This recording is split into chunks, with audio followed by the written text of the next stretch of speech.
Կրկին Ֆարմանյան այս անգամ ինչի համար էին կանչել հարցաքննության հրատապություն կար։ Լրացուցիչ հարցաքննություններ էր ընթանում։ Ամեն դեպքում իմ վստահորդի հետ կապված կարող եմ հայտնել, որ լրացուցիչ հարցաքննության էին կանչել արդեն մեղադրյալի կարգավիճակում գտնվող, հիշում եք, չէ՞, եպիսկոպոսած ժողովը խանգարելու եւ Ավստրիայում չկայանալու այսպես նպատակը իրագործելով քրեական վարույթեր նախաձեռնվել մի խայտառակ դատական ակտը քաղաքացիական գործով չկատարելու, իբր չկատարելու, հա, մեղադրանքով եւ հետո մենք ունեցանք հանրային քրեական հետապնդումներ եպիսկոպոսների, քահանայի, այնուհետև նաև վեհապար հայրապետի։ Հիմա այդ գործի շրջանակում մեր վստահորդներին կանչել էին լրացուցիչ հարցաքննության, այդքանը թերևս։ Եվ էլի շատ պատահականությամբ ստացվեց, որ Դե ես կարծում եմ, որ Գերագույն հոգևոր խորհրդի ժողովը, որը մեկնարկել է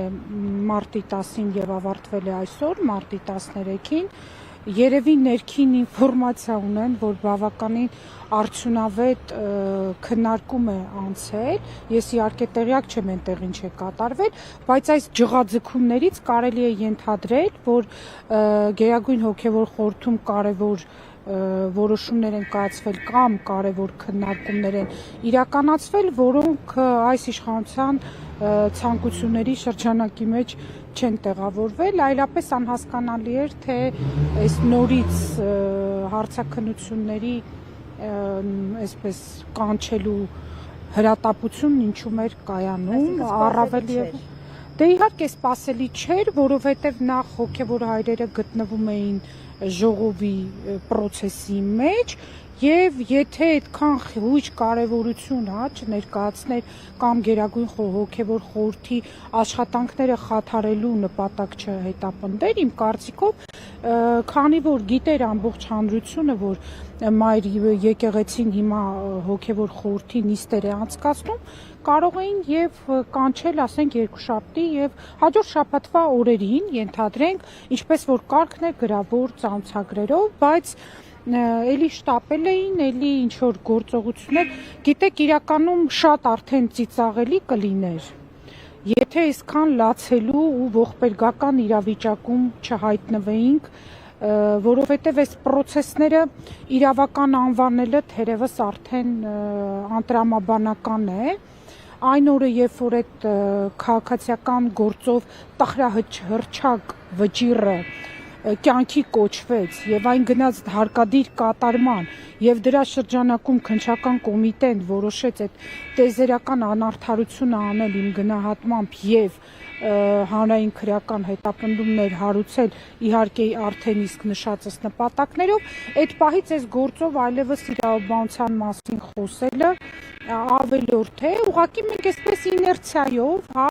քննիչներին ավելորդ տեղը զբաղացնելով ինչ որ անհեթեթ հա գործողությունների շրջանակում որ կարող են իրենք ընդհանրապես ոչ կատարել, ոչ էլ ծանրաբեռնվել եւ ուրեմն մեր հասարակության առջև ավելի ծանր մարտահրավերներ ունեցող գործերով, հա, ասենք օրինակ թմրանյութերի գործերով մեծ քննության անհրաժեշտություն կա ուժերը չեն հերիքում վստահ եմ եւ այսպես բազմաթիվ ամեն քայլափոխին սպանություն է մարդը տնից դուրս է գալիս չի կարող վստահ լինել որ հասարակական անվտանգությունը այն մակարդակի է որ ասենք ամեն քայլափոխի հանցագործություն տեղի չունենա բայց ունենք այն ինչ ունենք ավելի վատ պատկեր այն ինչ առումով կանխատեսումը ոնց է զարգանալու իրավական առումով դեռ ռեպրեսիաները շարունակվում են մայր եկեղեցու նկատմամբ եւ եթե մենք այսպես ասած մոտենում ենք ընտրություններին շատ ավելի վտանգավոր են դառնում իշխանական պատվերներն ու իրավական ապօրինի լծակներն ու գործողությունները պիտի դիմագրավենք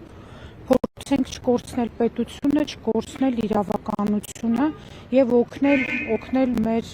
հոգևոր հայրերին օգնել միմյանց ցանկացած պահի բոլոր այն աշխարհիկ մարդիկ, ովքեր ներգրաված են այս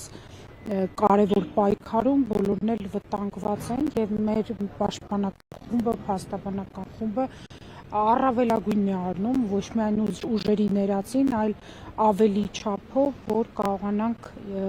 այս իրավապաշտպանության ոլորտում նման ապօրինությունների շրջանակում կարողանանք մարդկանց օգտակար լինել։ Այսինքն այսօր կներեք բոլոր 6 եպիսկոպոսներին։ Բոլոր 6-ի մասով չգիտեմ, 4-ին հաստատ տեսա։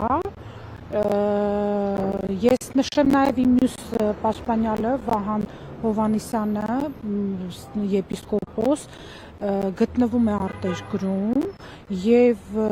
գուցե այս ինֆորմացիայի շատությունից, առատությունից երևի այդքան չլուսաբանվեց, որ իր բացակայելու արգելքը վերացվել է իմ միջնորդության հիման վրա, քանի որ Սրբազան հայրը Ամերիկայի մշտական բուժվում էր եւ բժշկի կողմից հատուկ հրավեր ուներ, իր բացակայելու արգելքը բարեբախտաբար վերացրեցին եւ գոնե այսպես ասած այդ մի մեղադրյալի մասով այս պահին ապահովության մեջ ենք, որ գտնվում է իր միջավայրում բժշկական զննման տակ եւ ու չի մասնակցում այս ուրեմն ապօրինություններին։ Իսկ որ սրբազաններին եք այստեղ տեսել ներողություն։ Տեսանք Մուշեղ Սրբազանին, տեսանք նաև դե Հայկազում Սրբազանի հետ ես էի ներկայացել, նաև ում տեսանք Վրթանե Սրբազանին չեք տեսել։ Ամեն դեպքում գիտեմ, որ 4-ը հրավիրված են եղել, մնացածի մասով տեսնենք ու նաև առավոտյան դե Նաթան Սրբազանի հարցաքննություններ այլ գործով որպես վկա այդ վարույթին եմ մասնակցել մի խոսքով մարդկանց այնքան որ գործից կտրեն կարևոր իրադարձություններից հանկարծ մի հայանպաստ դեկլարացիա կամ հայանպաստ բանաձև այլևս եթե մեր պետությունում հնչում է բոլորը լծվում են այդ ուրեմն հայանպաստ գործընթացը խափանելու գործին, հա, այդպիսի տպավորություն է ինձ մոտ առաջանում, որ եթե մեկը ի նպաստ հայի, Հայաստանի, հայոց ցեղասպանության, Արցախի մի բան բարձրաձայնում է, մեղադրյալները կան ու կան։ Շնորհակալություն։